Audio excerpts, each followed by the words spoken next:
Hi, Facebook. It's Latoya coming with you. I'm sorry, coming to you for Financial Friday. Um, I was having some technical difficulties coming from my business page for some reason. It's not reaching people even if they're signing up to see the live post.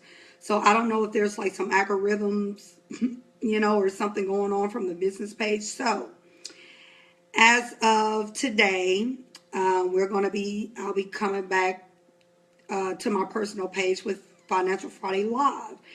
If you would like to see the video after it's posted, you're still welcome to go to my business page, Genesis Enterprises, as well as my YouTube page. The link will be below, as well as my business page after the video has posted.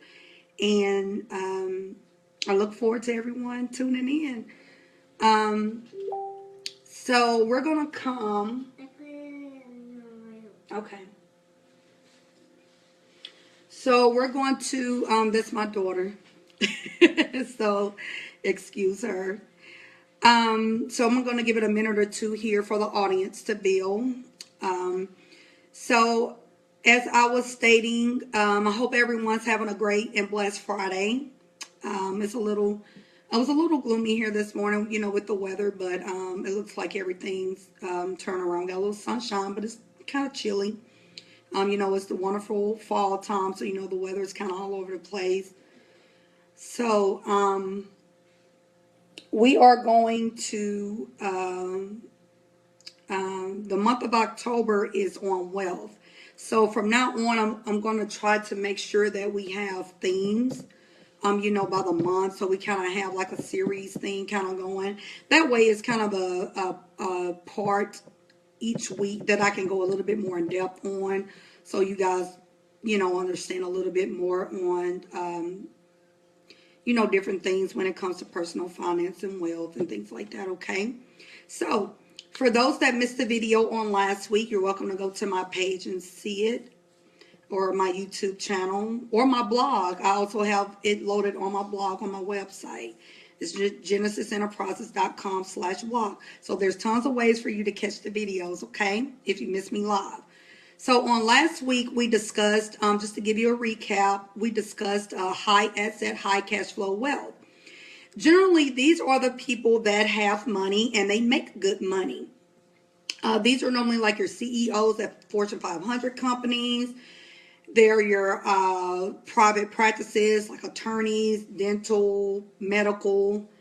So also I want to give you a little fact, and this is actually from Forbes magazine. In 2013, there were 27 million businesses in the U.S. Less than 1%, yes, less than 1% are actually publicly traded. And for those that may not know what that means, your publicly traded companies are those with IPOs. As you know, Facebook just went public I think last year or the year before. I think it was 2014 if I'm not mistaken. But basically, they're the people that go to the New York Stock Exchange and, get to ring the bell. That means you're officially publicly traded, which means you can invest in the company by buying stocks or shares. Okay. So just to give you a little breakdown on what that actually means.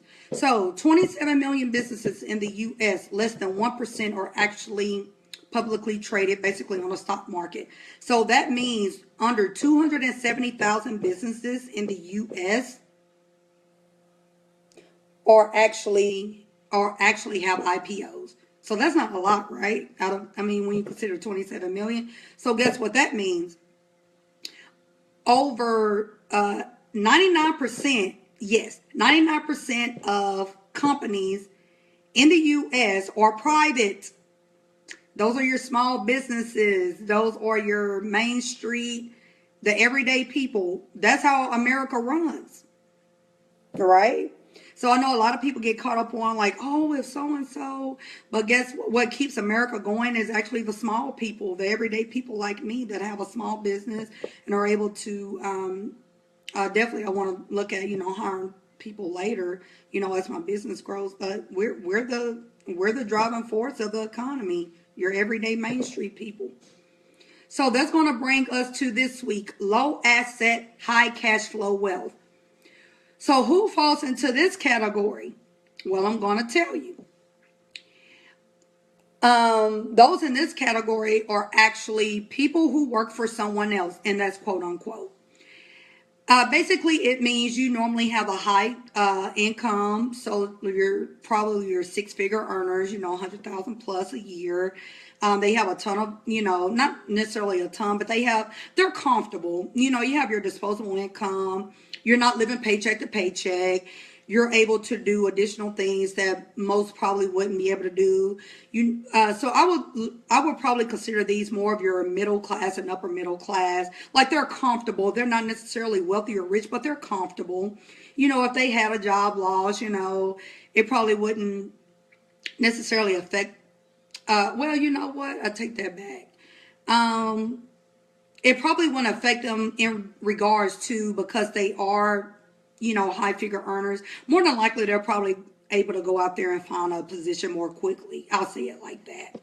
But unfortunately, the thing is with those that make this type of money, they don't save. So they actually tend to spend more because they make more. Now, for those that started with me from the beginning, do you remember my video blog on offense versus defense? Guess what? These are your offense players. They make the money. They got the cars. They got the house. Guess what? Until you pay those off, they're liabilities, including your mortgage. If you have a mortgage payment, it's a liability right now until you actually officially get the deed in your hand and it's officially yours, which means you're no longer making payments. Same thing as your car.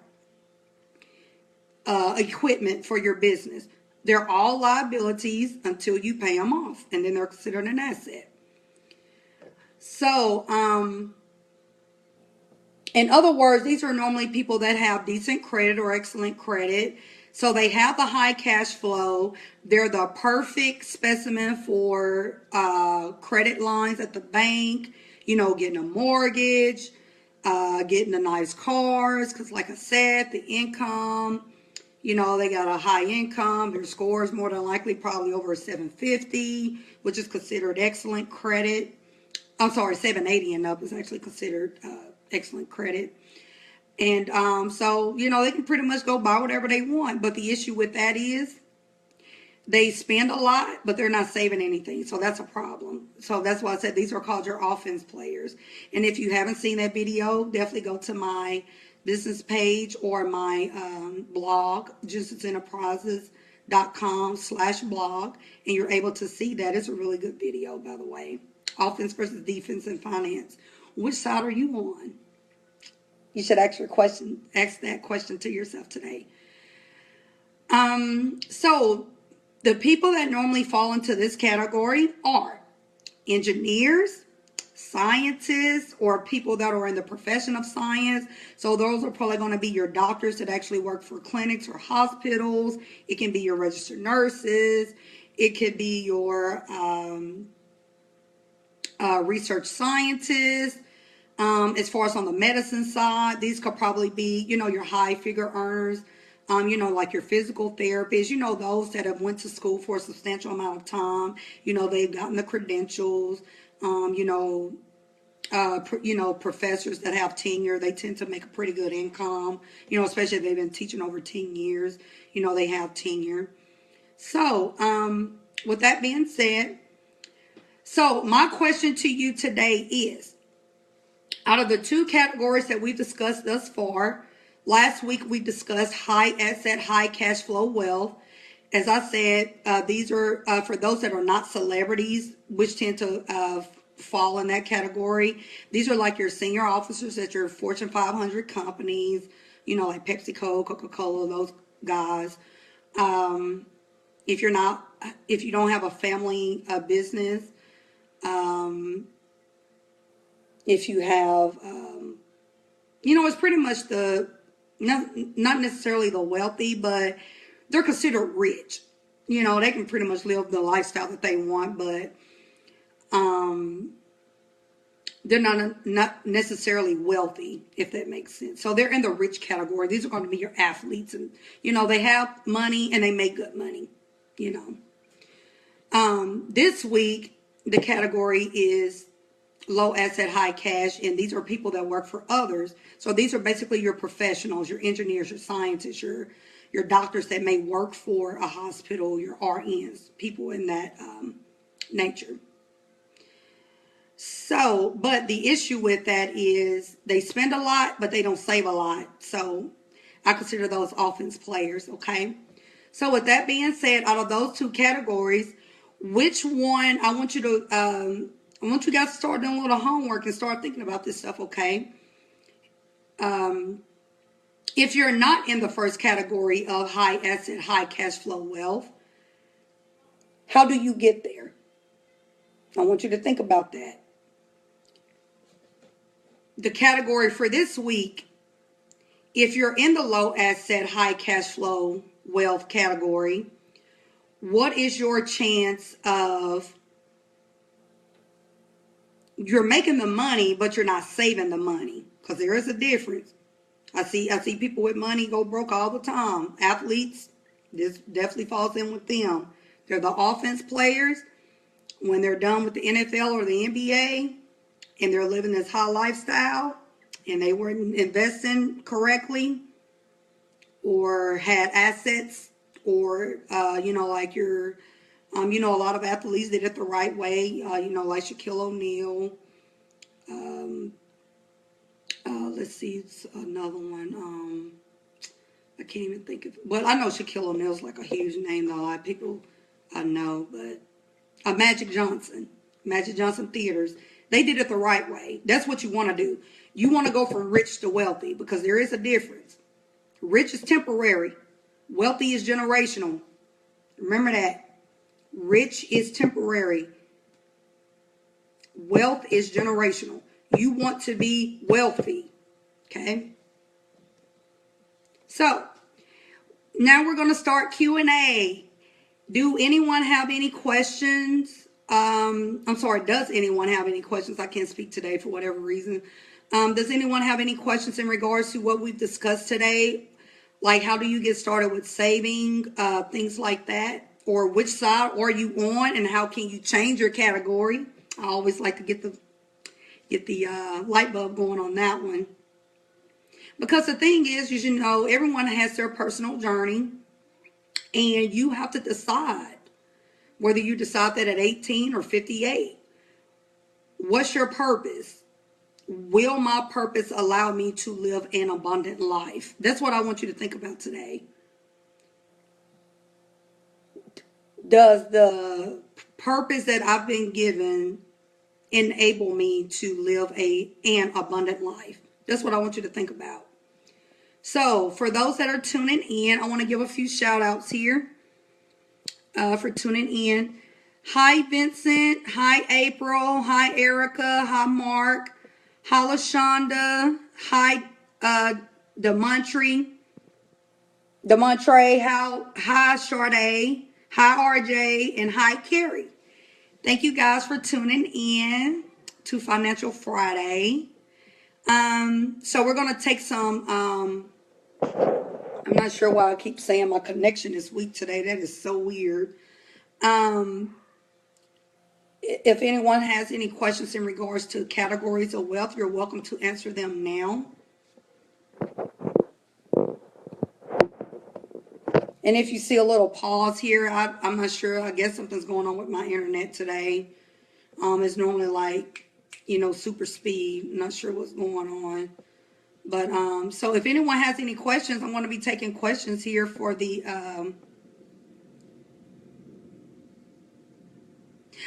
RJ, great question. Okay, your question is actually an oxymoron, and I'm going to tell you why.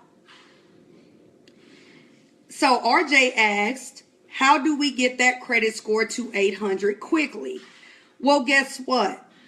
You're not going to get an 800 credit score overnight. I can tell you this from experience. It takes time. believe it or not, it took me, and this is actually after I purchased a home, because believe it or not, it depends on what's on your credit to get to that score. Okay. Now it's definitely attainable. I've done it. And once you get there, you're probably going to be like, oh, that's it. Well, but basically what it means is that, if you have a higher credit score, you tend to have lower interest rates, which saves money. You can negotiate a little bit better deals, when you have excellent credit. Now, I want to give you the flip side of that. I want to ask you this, RJ. Would you rather have an 800 credit score? And Mark, this kind of goes back to the post we were discussing on last week. So RJ, would you rather have an 800 credit score or $8 million? Yes or no?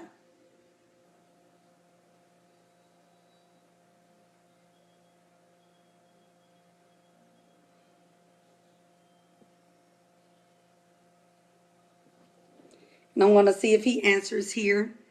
Hey, Erica, a question mark popped up. I'm not sure if you were trying to type something, but it didn't show up on my end, whatever it was you were trying to post. Great answer.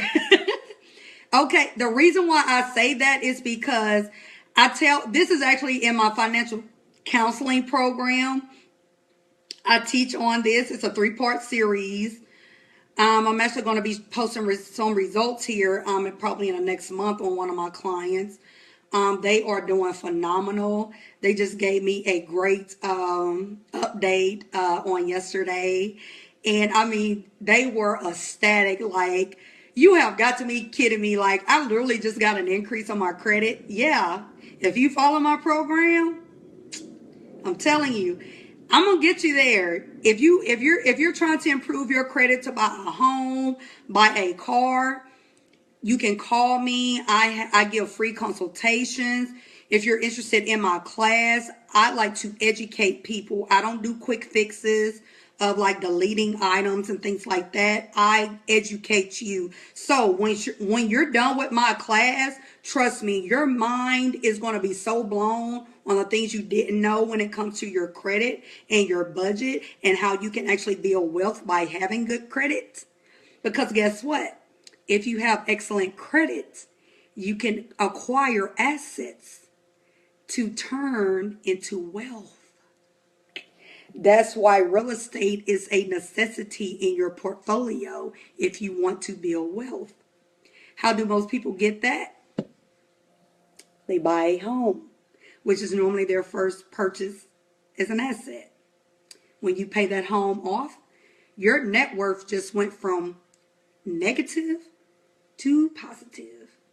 So that's what we want. So RJ, great question. But if you want to go into more detail about that, that's actually, I can give you the entire breakdown. I actually offer that course of financial counseling through my business. The cost is only $115. That's it. You pay it one time. I don't do the monthly fee thing. I'm a firm believer in if I can educate you on how to get out of debt, I think that is so much more valuable as opposed to you paying me $100 a month. But that's just my philosophy on it. Hi, Tasha. Hi, Kiera. Thank you guys for tuning in. So does anyone else have any questions?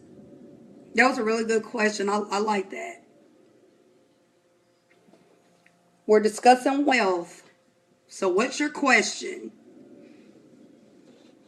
We're going to give it a minute or two here. See if anyone else has any more questions.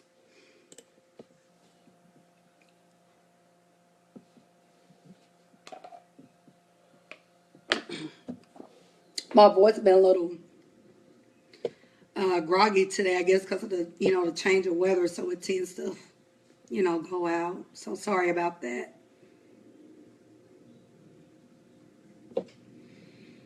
So I'm going to give it another minute here for live questions.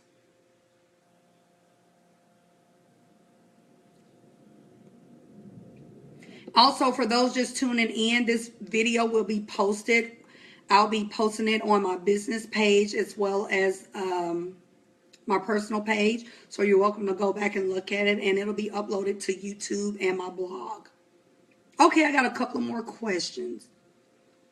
This is from Develda. Can you discuss rich? Yes, I sure can, because there is a difference. There is a huge difference. Okay, and this is actually on one of my other videos. If you guys want to go back, I think it was on net worth. I think I've discussed this, but I can give you kind of a mini version of it. Being rich. This goes back to my blog on the offense players. When we think rich, what do we automatically think? Celebrities, athletes, those that have made it, a certain lifestyle, like they have the cars, they have a house. But guess what the issue is with the rich? They enjoy the money while the money is coming in, but when that money is gone, guess what? They're broke. So basically the rich live a million dollar lifestyle, and they're not saving anything. These are your offense players. Like I said, these are normally your celebrities. You hear it in the news all the time. So-and-so filed bankruptcy. So-and-so went for broke. He lost all his, bad investments. That's why I said never put all your money in one basket. When you invest, you want a diverse portfolio. And we'll actually be discussing financial portfolios on next month. How about that? What you need in it and how you can turn that into wealth. So being rich is considered temporary, okay? Wealthy is generational. If you've ever heard of the Rothschilds, the Rockefellers, the Hiltons, the reason why they are the name is because they thought wealth. They didn't think rich. They didn't think right now. They thought, I want my kids to be okay. I want my grandkids to be okay. I want my great grandkids to be okay. So when you're building wealth, in order to build wealth, you have to have assets, tangible or intangible. And I'm going to tell you what intangible is. Tangible assets would be a home, vacation homes, things of value. Land is a huge one. Great investment. Because guess what? They're not making any more land. Hate to tell you. It is what you get. So you need to be trying to, if you got an area you can buy up some land, I don't care if it's 15, 20 acres. Guess what? It's yours. You can go put horses on it. You can go put cow on it. You can farm. That's some great assets to pass on. Land holds value. Regardless of what the economy is doing, the land is, you can't tear land. You can't give land away. You have to sell it. You sell it, right? So those are assets that I would look at investing in order to build wealth, which are things that you can actually pass on to the next generation. That's how you build wealth. And guess what? The difference between rich and wealthy is time. Time is something you cannot buy. You cannot get back. So how do you make the most of your time? You find something that you can pass on. Because once you're gone, you want to leave something for your children. Those would be assets. These have no debts to them, because if it has debt, it's a liability. It's not an asset, right? These are the things that are going to keep your name going or your legacy. So does that answer your question, Develda?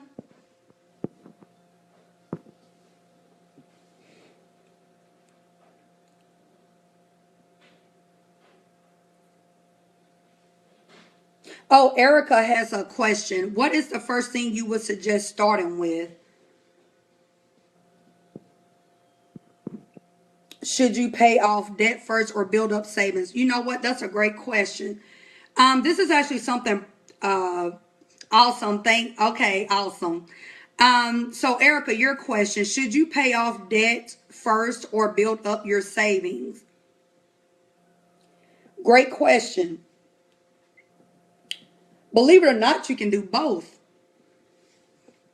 And I'm about to tell you how. You can do both. Um, First rule of thumb, emergency fund. You guys know I talk about this all the time in my videos. Once you save that $1,000 into your savings, that's your emergency fund, and I mean a true emergency. Emergency is something you can't plan for, right? Okay, so that $1,000, once you get it socked away, don't touch it. Okay, then we're going to move to the next step, paying off debt. You want to align your debt smallest to biggest. Okay, if you got a $300 card and you can pay it off in 1 month, pay it off. Okay. You go to the next bill. If it's $1,000 and you can pay it off in 1 month by, say, splitting it up over 4 paychecks or 2 paychecks, however you get paid, pay that off. So you want to go smallest to biggest, because what you're doing, as you're paying debt off, guess what your disposable income is doing? That paycheck to paycheck just went like this. And then the next month, and then the next month, and then the next month, and then the next month. And once you get to a certain amount, say where it's just maybe your mortgage, your car, and probably student loans, because most people, that's their biggest debt now is student loans or a home. Once you get to those items, those are your big ticket items. So obviously it's going to take some years to pay those off. Guess what? You just freed up all your money from paying a little bitty payments. You can put all that on that. But you can start back saving.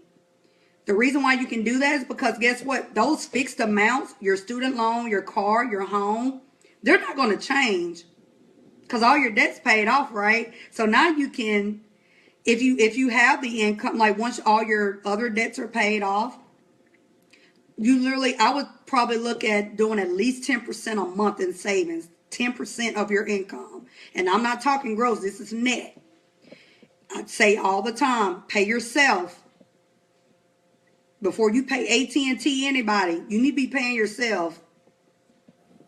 Because guess what? Emergencies are not a matter of if, it's a matter of when. So the last thing you want to do is have an emergency come and you don't have a way to pay for it. Guess what? That's how a lot of people go into debt.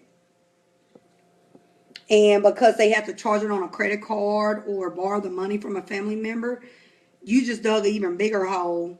If you had that $1,000 already set aside for that $200 emergency, guess what? You ain't got to worry about it. It's your own. You built your own safety net. Borrow the money from yourself. Once you take that 200 out, you get back in bill mode. Get it back to 1,000. You just want to make sure you have at least 1,000 until you get to your big ticket items. That's what you want to go for. Because as I said, when you're freeing up your disposable money, it's going like this. The more debt you're paying off, your paycheck to paycheck is going to get wider and wider. You literally want to get to a point, you be like, I forgot what payday is. That's a great goal. I want everybody to have that goal. I forgot today was payday. That's a great feeling. It's an awesome feeling. So that's what I want everybody goal to be. I don't even want to remember when payday was. All I know is, oh, we got paid. That's how I want you guys to get that feeling, okay? So Erica, does that answer your question?